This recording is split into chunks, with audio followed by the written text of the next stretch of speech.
नमस्कार, आप सभी का स्वागत है। मैं हूं राहुल और आप देख रहे हैं दूरदर्शन किसान। हम लेकर हाजिर हैं मौसम खबर का यह बुलेटिन। तमाम पहलुओं पर होगी चर्चा, जिसमें धूप, गर्मी और बरसात, साथ ही साथ वायु की गुणवत्ता और पर्यटन पूर्वानुमान, इन तमाम पहलुओं पर होगी चर्चा। लेकिन शुरुआत करते हैं बड़ी खबर के साथ। आपके स्क्रीन पर आइए देखते हैं। सबसे पहली खबर आ रही है आपके स्क्रीन पर।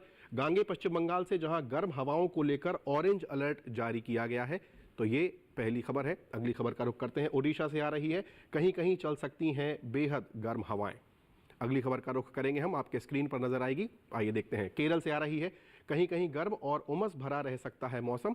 ये है अगली खबर। और देखते हैं अगली खबर अरुणाचल प्रदेश से है, जहां कहीं कहीं भारी बारिश या बर्फबारी के आसार हैं।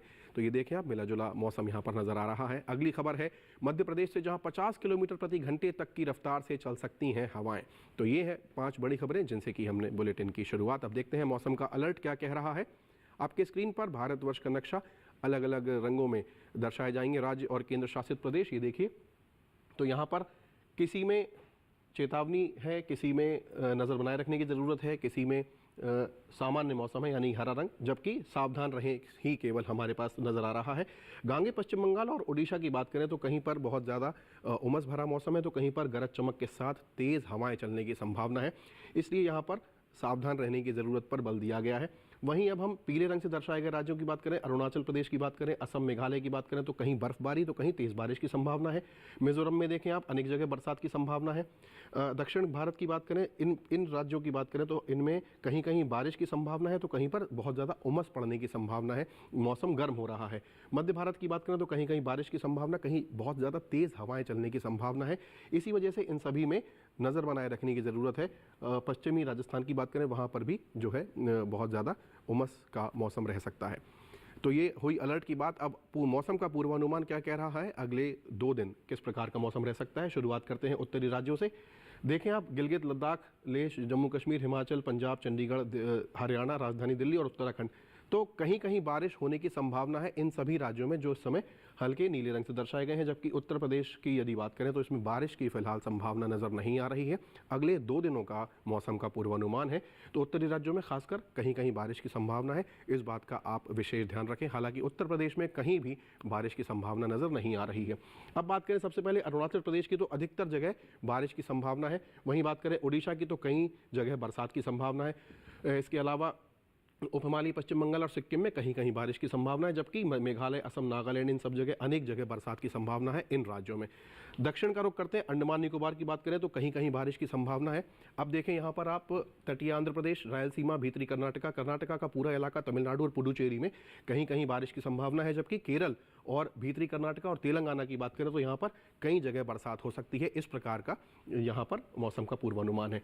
मध्य भारत की बात करें तो पश्चिमी राजस्थान के साथ साथ पूरा मध्य प्रदेश देखें, छत्तीसगढ़, विदर्भ, मराठवाड़ा और मध्य महाराष्ट्र और कोंकण और गोवा का जो इलाका है, इन सभी जगह कहीं कहीं बारिश की संभावना है। जबकि पूर्वी राजस्थान, गुजरात, सौराष्ट्र, कच्छ, दमन, दीव का जो इलाका है, यहाँ पर बारिश की संभावना फिलहाल नजर नहीं आ रही है। इस प्रकार का मौसम का पूर्वानुमान। अब देखते हैं कि मौसम की चाल क्या रही है पिछले 24 घंटे में, कहाँ कहाँ बारिश हुई है। ये उत्तरी राज्यों को विशेषकर देखें आप, लद्दाख, जम्मू कश्मीर, हिमाचल, उत्तराखंड, पंजाब, कहीं कहीं पश्चिमी राजस्थान में देखें आप, और हरियाणा में तो कहीं कहीं बारिश, तो कहीं कहीं ओलावृष्टि जैसे यहाँ पर दर्ज की गई है। इस प्रकार की मौसम की चाल पिछले 24 घंटे की जो इस समय आप देख पा रहे हैं। पंजाब में, हिमाचल में, उत्तराखंड में बारिश, हरियाणा में बारिश, तो कहीं कहीं ओले गिरने की यहाँ पर जो है जो कि दर्ज की गई है। अब हम यहाँ पर बात करें, अरुणाचल में कहीं कहीं बारिश तो कहीं बर्फबारी दर्ज की गई है। नागालैंड, मणिपुर, मिजोरम, नागालैंड, मेघालय, मिजोरम, इन सभी उत्तर जो नॉर्थ ईस्ट के राज्य हैं, इनमें कहीं कहीं बारिश दर्ज की गई है। जबकि ओडिशा और पश्चिम बंगाल में तेज़ हवाएं जो है चल रही हैं। दक्षिण की बात करें तो तटीय कर्नाटका, केरल में कहीं कहीं बारिश जो है दर्ज की गई है, जबकि तमिलनाडु में तेज़ हवाएं चल रही हैं। वहीं बात करें तेलंगाना में कहीं कहीं ओला और बर्फ गिरी जो है बरसात गिरी है, और तटीय आंध्र प्रदेश में कहीं कहीं बारिश दर्ज की गई है। तो इस प्रकार की मौसम की चाल रही है जो कि दक्षिणी राज्यों की थी। अब बात करें मध्य महाराष्ट्र, मराठवाड़ा, कोंकण और गोवा की, तो यहाँ पर कहीं कहीं बारिश जो है तीनों ही जगह दर्ज की गई। जैसा कि आप देख पा रहे हैं, ये रही है मौसम की चाल इन तीनों ही इलाकों में जो इस समय आपके स्क्रीन पर नज़र आ रहे हैं। तो ये मौसम की चाल पिछले 24 घंटे में दर्ज की गई है, जिसमें विशेषकर जो है बारिश कहीं ना कहीं शामिल है। तो ये सेगमेंट हमारा यहीं पर समाप्त हो रहा है। अभी लौटते हैं एक छोटे से ब्रेक के लिए, रुकते हैं। आप कहीं मत जाइएगा, देखते रहिए दूरदर्शन किसान।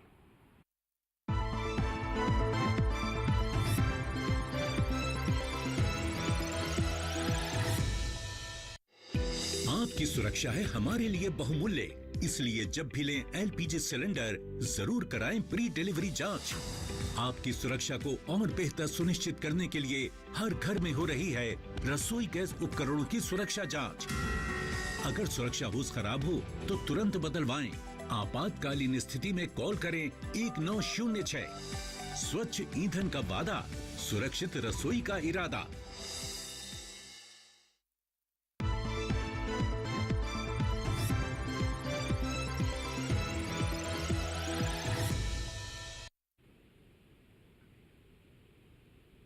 ब्रेक के बाद आप सभी का मौसम खबर में एक बार पुनः स्वागत है। आगे बढ़ेंगे, इस सेगमेंट की शुरुआत करते हैं हम मौसम का जो हाल है उसमें विशेषकर हम तापमान की बात करेंगे, जिसमें अधिकतम और न्यूनतम तापमान शामिल होगा। तापमान का हाल आपके स्क्रीन पर नज़र आने जा रहा है। आइए देखते हैं। सबसे पहले नज़र डालते हैं गिलगित, लद्दाख, श्रीनगर, जम्मू कश्मीर, लेह की बात करें तो इन सभी जगह अधिकतम तापमान की बात करें तो सामान्य की तुलना में 3 से 5 डिग्री सेल्सियस तक कम तापमान यहाँ पर दर्ज किया गया है, जैसा कि इस समय आप देख पा रहे थे। अब हम आगे बढ़ें, बात करें पूर्वी उत्तर प्रदेश की, बिहार की और गांगे पश्चिम बंगाल की, तो इन तीनों ही जगह अधिकतम तापमान सामान्य की तुलना में 3.1 से 5 डिग्री सेल्सियस तक ज़्यादा दर्ज किया गया है। इस प्रकार का अधिकतम तापमान इन तीनों ही इलाकों का जो आपने देखा। आगे का रुख करते हैं। अरुणाचल की बात करें तो यहाँ पर अधिकतम तापमान सामान्य की तुलना में 3 से 5 डिग्री सेल्सियस तक कम दर्ज किया गया है। तो आप देख रहे होंगे कि मिला जुला तापमान यहाँ पर सभी जगह हमें देखने के लिए मिल रहा है पूरे भारतवर्ष में। हम बात करें झारखंड, छत्तीसगढ़, पूर्वी मध्य प्रदेश और विदर्भ की, तो इन चारों ही इलाकों की बात करें अधिकतम तापमान यहाँ पर सामान्य की तुलना में 1.6 से 3 डिग्री सेल्सियस तक ज़्यादा दर्ज किया गया है। अधिकतम तापमान की हम फिलहाल बात कर रहे हैं। अब बात करें पश्चिमी राजस्थान, कच्छ और सौराष्ट्र के इलाकों की, तो यहाँ पर अधिकतम तापमान जो है सामान्य की तुलना में 1.6 से 3 डिग्री सेल्सियस तक कम दर्ज किया गया है। विविधता से परिपूर्ण मौसम यहाँ नज़र आ रहा है। और अब आपके स्क्रीन पर ओडिशा का बौद्ध शहर दिखाई दे रहा है, तो जहाँ पर सबसे ज़्यादा तापमान दर्ज किया गया है, और साथ ही नांदयाल में, जो कि रायलसीमा का इलाका है, दोनों ही जगह 44.3 डिग्री सेल्सियस तापमान इन दोनों ही शहरों में दर्ज किया गया है। अब बात करते हैं न्यूनतम तापमान की। जम्मू कश्मीर, लेह लद्दाख की बात करें, हिमाचल की बात करें तो इन सभी जगह सामान्य की तुलना में 1.6 से 3 डिग्री सेल्सियस तक कम तापमान दर्ज किया गया है। ये है इन इलाकों का न्यूनतम तापमान। आगे बढ़ते हैं और अब आपके स्क्रीन पर नज़र आ रहा है उत्तर प्रदेश का पूर्वी हिस्सा और बिहार, दोनों ही जगह सामान्य की तुलना में 3.1 से 5 डिग्री सेल्सियस तक ज़्यादा तापमान दर्ज किया गया है। अब बात करें नागालैंड, मणिपुर, मिजोरम, त्रिपुरा, इन नॉर्थ ईस्ट के 4 राज्यों की, तो यहाँ पर न्यूनतम तापमान सामान्य की तुलना में 3.1 से 5 डिग्री सेल्सियस तक ज़्यादा दर्ज किया गया है। अब देखते हैं आपके स्क्रीन पर, आप बात करते हैं भीतरी उत्तरी कर्नाटका, तेलंगाना, रायलसीमा के इलाकों की, तो यहाँ पर न्यूनतम तापमान सामान्य की तुलना में 3.1 से 5 डिग्री सेल्सियस तक ज़्यादा दर्ज किया गया है। इस प्रकार की रीडिंग रही है। अब देखते हैं न्यूनतम तापमान में पश्चिमी मध्य प्रदेश का इलाका और मध्य महाराष्ट्र का इलाका दिख रहा है, जहाँ पर सामान्य की तुलना में 3.1 से 5 डिग्री सेल्सियस तक ज़्यादा तापमान दर्ज किया गया है। देखते हैं न्यूनतम तापमान में अब हम बात करने जा रहे हैं। पंजाब का बठिंडा शहर दिखाई दे रहा है, जहां पर सबसे कम तापमान दर्ज किया गया है, जो कि 17 डिग्री सेल्सियस रहा है। इस प्रकार का तापमान अधिकतम और न्यूनतम एक ग्राफिक के जरिए तमाम और शहरों के तापमान का हाल हम जान लेते हैं। आइए देखते हैं स्क्रीन पर।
तो ये देखा आपने भारतवर्ष के तमाम शहरों के तापमान का हाल। इसी के साथ यहाँ पर रुक रहे हैं हम एक छोटे से ब्रेक के लिए। आप कहीं मत जाइएगा, अभी हाजिर होते हैं थोड़ी ही देर में लेकर मौसम खबर।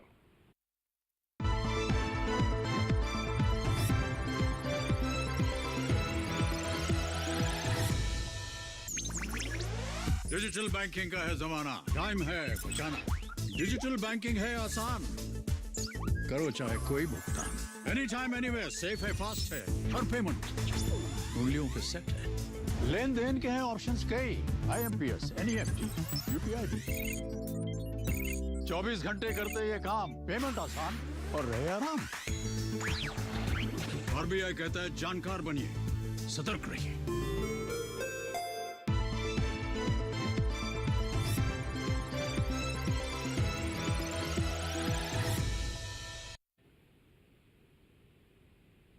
ब्रेक के बाद मौसम खबर में आप सभी दर्शकों का एक बार पुनः स्वागत है। आगे बढ़ेंगे हम और इस सेगमेंट की शुरुआत करते हैं AQI से, यानी कि एयर क्वालिटी इंडेक्स। जिस हवा में हम सांस ले रहे हैं उसकी बात करते हैं। वायु की गुणवत्ता पर चर्चा करेंगे। कुछ शहर हम यहाँ पर लेकर आए हैं जिनकी वायु की गुणवत्ता पर हम बात करने जा रहे हैं। आपके स्क्रीन पर वायु की गुणवत्ता नजर आएगी। शुरुआत करते हैं, देखते हैं। सबसे पहला शहर है राजधानी दिल्ली, जहां पर 215 वायु की गुणवत्ता सूचकांक पर दर्ज की गई है, जो कि थोड़ा खराब श्रेणी में पहुंच गई है, जैसा कि आप देख पा रहे हैं। अगले शहर का रुख करते हैं। पुणे की बात करें तो यहां पर 79 केवल वायु की गुणवत्ता दर्ज की गई है, जो कि अच्छी श्रेणी में नजर आ रही है। अगले शहर का रुख करते हैं, देखते हैं। आर्थिक राजधानी मुंबई, महाराष्ट्र की राजधानी, 110 यहां पर वायु की गुणवत्ता सूचकांक पर दर्ज की गई, जो कि संतोषजनक स्थिति में नजर आ रही है। अगला शहर है कोलकाता, जहां पर 161 वायु की गुणवत्ता सूचकांक पर दर्ज की गई, संतोषजनक स्थिति में नजर आ रही है। अगले शहर का रुख करेंगे लखनऊ, उत्तर प्रदेश की राजधानी, 135 यहां पर वायु की गुणवत्ता सूचकांक पर दर्ज की गई, संतोषजनक स्थिति में ये दिखाई दे रही है आबो हवा। पटना, जहां पर 279, तो ये देखें आप कि थोड़ा खराब श्रेणी में पहुंच गई है। इस प्रकार की वायु की गुणवत्ता दर्ज की गई है पटना शहर की। अगला शहर है हैदराबाद, जहां पर 85 वायु की गुणवत्ता दर्ज की गई, जो कि अच्छी श्रेणी में नजर आ रही है। तो इस प्रकार की हवा अधिकतम शहरों में साफ हवा। अहमदाबाद की बात करें तो 105 वायु की गुणवत्ता सूचकांक पर दर्ज की गई है, जो कि संतोषजनक स्थिति में दिखाई पड़ रही है। तो इस प्रकार का वायु की गुणवत्ता का हिसाब इन शहरों का। पर्यटन का पूर्वानुमान क्या कह रहा है, आइए देखते हैं। शुरुआत करते हैं सबसे पहले जम्मू कश्मीर के कटरा की। तो आप देखें, रविवार को हल्की बदली छाई हुई है, सोमवार को मौसम साफ है, जबकि 29 डिग्री का जो तापमान है वो अधिकतम तापमान नियत बना हुआ है। मंगलवार और बुधवार को भी हल्की बदली छाई हुई है। न्यूनतम की बात करें तो 16 पर है रविवार को, जबकि सोमवार से लेकर बुधवार तक 17 डिग्री पर नियत बना हुआ है। तो यदि आपने माता के दर्शन करने हैं तो इस प्रकार का पर्यटन पूर्वानुमान है कटरा का। अगला है हिमाचल प्रदेश का कुल्लू। तो आप देखें कि रविवार को बारिश की संभावना है, जबकि सोमवार और मंगलवार को गरज चमक के साथ ज़्यादा बारिश की संभावना है। बुधवार को फिर हल्की बारिश हो सकती है। 25 डिग्री पर नियत है तापमान, जबकि बुधवार को 26 डिग्री होने की भी संभावना है। न्यूनतम की बात करें तो 11 और 10 के आसपास बना हुआ है। पर्यटन की दृष्टि से इसे अनुकूल जो है कुल्लू का मौसम कहा जा सकता है, जैसा कि आप अपने स्क्रीन पर देख पा रहे हैं। अगले शहर का रुख करते हैं उत्तराखंड के ऋषिकेश की बात करें। योग नगरी में आप देखें कि रविवार से लेकर बुधवार तक धूप खिली हुई है, मौसम साफ नजर आ रहा है। अधिकतम तापमान 36-37 के आसपास, 37 पर नियत है बल्कि सोमवार से बुधवार तक। और न्यूनतम तापमान की बात करें तो 21, 22 और 23 के आसपास बने रहने की संभावना है। तो थोड़ा उमस भरा मौसम हो सकता है, लेकिन आप जानते हैं कि ऋषिकेश जैसी पावन धरा पर आप यदि जाते हैं तो पर्यटन का पूर्वानुमान आपके अनुकूल नजर आ रहा है। अगला शहर है पंजाब का अमृतसर। तो यदि आप देखें रविवार से लेकर मंगलवार तक हल्की बदली छाई हुई है, बुधवार को मौसम साफ है। अधिकतम तापमान 34, 35, 33, 34। तो आप देखें कि थोड़ा वेरिएशन बना हुआ है, ऊपर नीचे हो रहा है पारा। हालांकि न्यूनतम की बात करें तो 18 और फिर 19 पर जो है नियत बना हुआ है। तो इस प्रकार का जो है अमृतसर का पर्यटन पूर्वानुमान, यदि आप स्वर्ण मंदिर में माथा टेकना चाहते हैं तो इस प्रकार की बात ध्यान रखें। बात करते हैं बिहार की गया की। तो 41 डिग्री पर यहाँ पर तापमान दिख रहा है। सबसे पहले तापमान की बात मैंने इसलिए की क्योंकि सबसे ज़्यादा तापमान यहाँ पर दिखाई दे रहा है। रविवार सोमवार को हल्की बदली, उसके बाद मंगलवार और बुधवार को मौसम साफ। आप देखें 41, 39 और 42 तक भी जा सकता है पारा। न्यूनतम की बात करें तो 24, 23, 24, 25 इस प्रकार का तापमान यहाँ पर बना हुआ है। तो अधिक तापमान थोड़ा यहाँ पर दिखाई दे रहा है। गया का ये है पर्यटन पूर्वानुमान। बिहार की हमने बात की, अब देखते हैं नागालैंड के कोहिमा की बात करते हैं। तो आप देखें कि रविवार से और सोमवार की बात करें तो हल्की बदली छाई हुई है, जबकि मंगलवार और बुधवार को बारिश की संभावना नजर आ रही है, जो कि प्रबल है। अधिकतम तापमान की बात करें तो 26, 25 और 24 बुधवार को और पारा जो है कम होता नजर आ रहा है। न्यूनतम की बात करें तो 16 और 15 के आसपास बना हुआ है। तो पर्यटन की दृष्टि से इसे अनुकूल मौसम कहा जा सकता है, जैसा कि आप देख पा रहे हैं। अब रुख करते हैं गुजरात के पोरबंदर की जो है चर्चा करते हैं। रविवार से लेकर बुधवार तक मौसम साफ, धूप खिली नजर आ रही है। अधिकतम तापमान 35, 34 के आसपास नियत बना हुआ है सोमवार से बुधवार तक।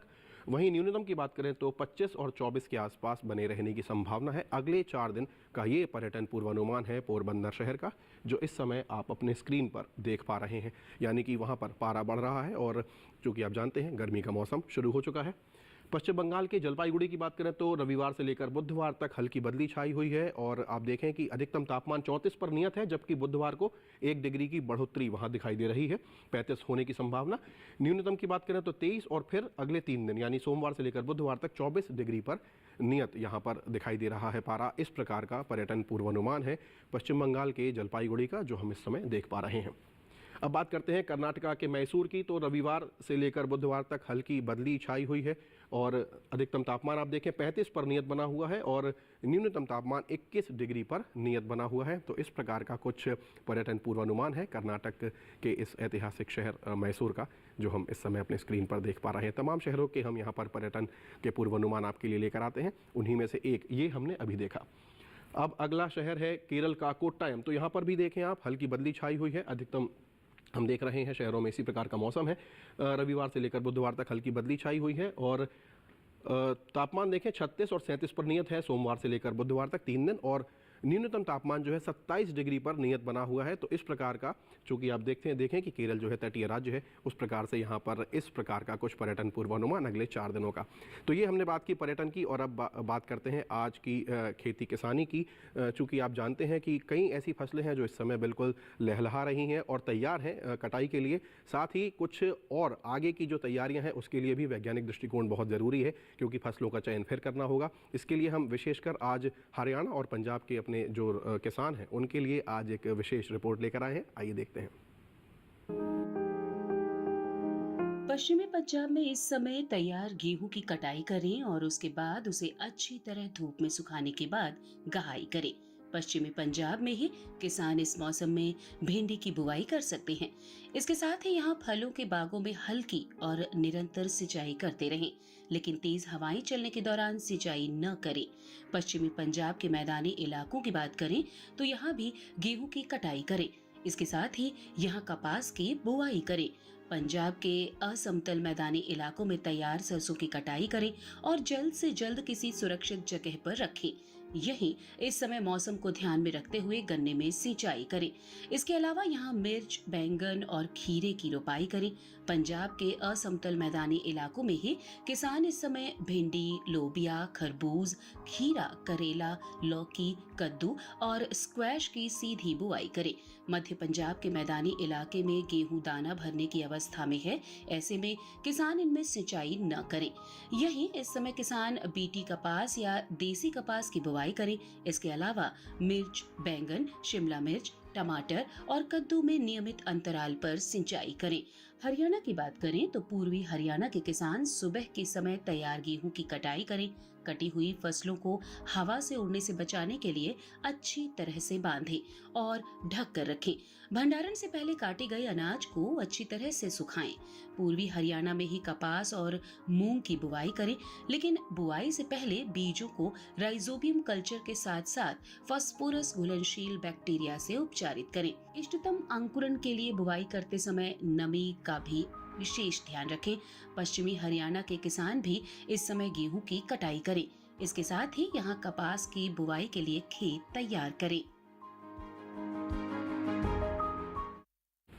तो ये देखिए आपने हमारी जो एक रिपोर्ट जो कि बहुत ही संक्षिप्त थी और विशेषकर पंजाब और हरियाणा के किसानों के लिए थी। अब आज की फसल की बात करते हैं, जिसमें हम आपके लिए लेकर आए हैं भिंडी। आप सभी जानते हैं कि ये वर्तमान समय बहुत ही अनुकूल है भिंडी की फसल के लिए, लेकिन एक अच्छी फसल तभी मिल पाएगी जब आप ये जानें कि किस प्रकार से उसकी जो है बुआई करनी है, और फिर पौधे में जब तक भिंडी का जो कि अंकुरण ना हो जाए तब तक उसका ध्यान रखना है। तो वैज्ञानिक दृष्टिकोण क्या है, किस किस से जो है कीट पतंगों से बचाना है, ये हमारी आज एक संक्षिप्त रिपोर्ट में है, आइए देखते हैं। ये मौसम भिंडी की बुवाई के लिए अनुकूल है।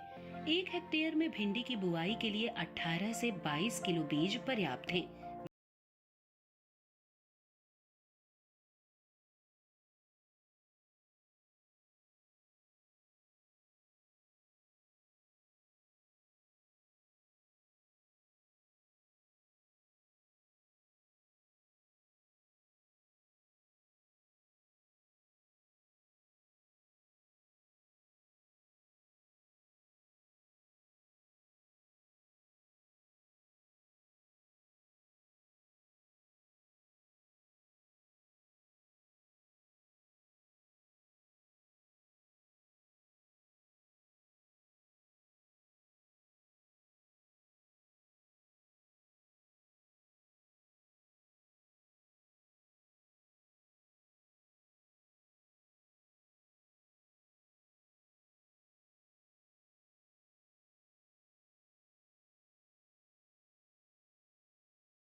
तो ये देखिए आपने भिंडी पर आधारित हमारी संक्षिप्त रिपोर्ट। आज तमाम पहलुओं पर हमने चर्चा की है और हमारा ये जो पूरा कार्यक्रम है यूट्यूब पर भी उपलब्ध है।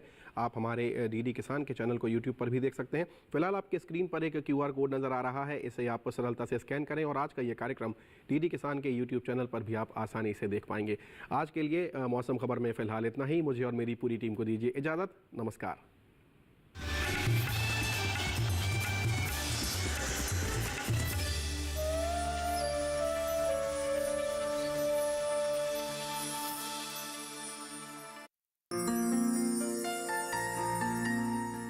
As citizens and Indians, we are citizens of the world's largest democracy, which our country is.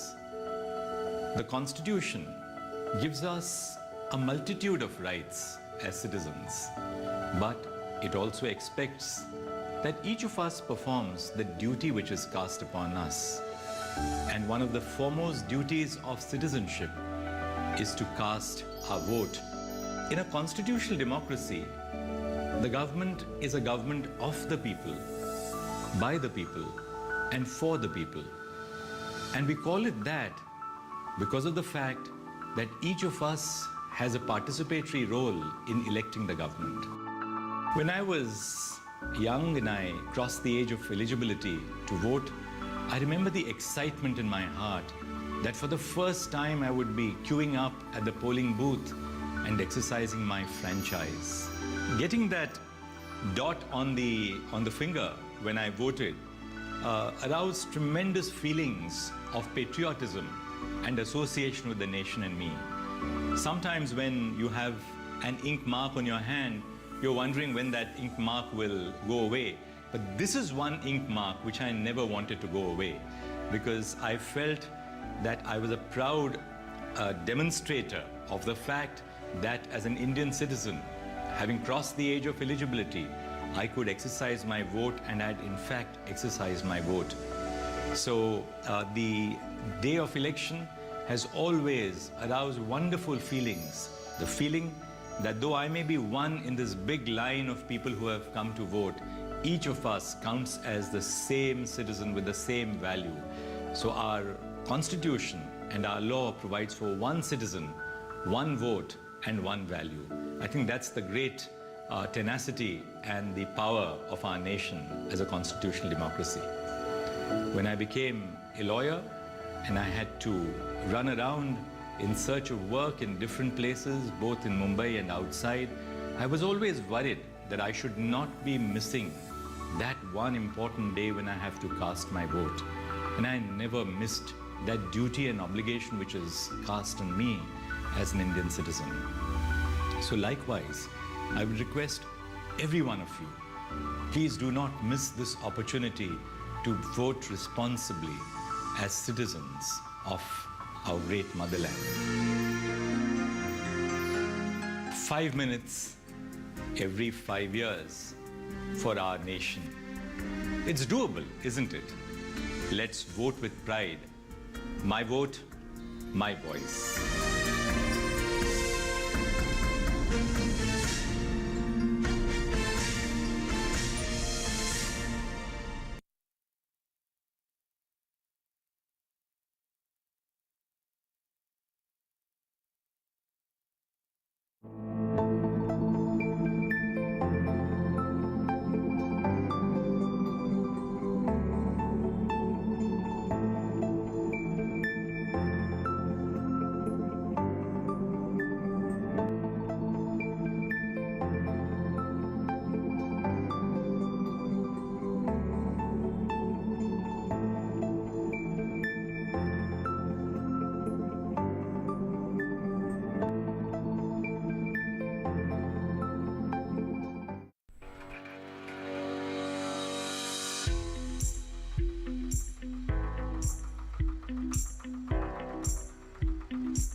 का बोझ बढ़े तो बढ़ा दीजिए एक्सरसाइज भी। देखिए कितना गहरा है संबंध। विस्तार से जानिए मंथन में इस शनिवार सुबह 10 बजे। सिर्फ डीडी नेशनल पर, देश का पहला चैनल, देश का अपना channel.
I was going to become a first-time voter when I was 21 years old.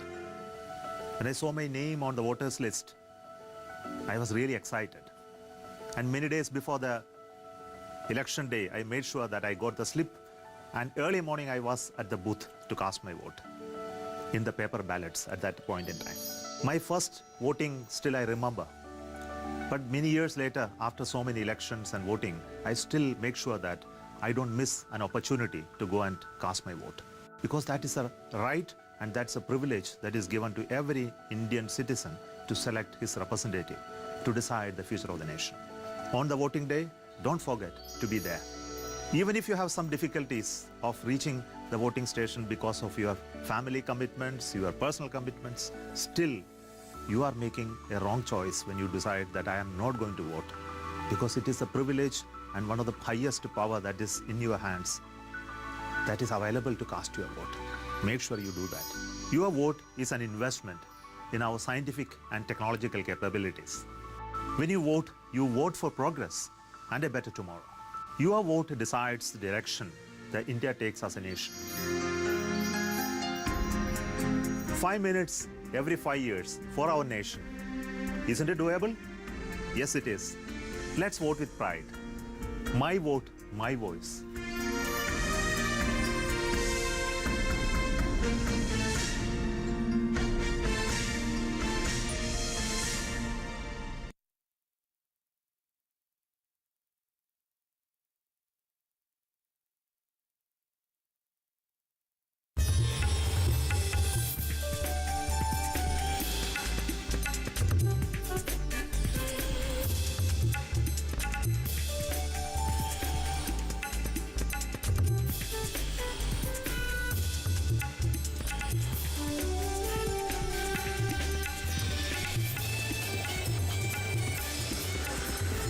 DD किसान, बदलते भारत की शान।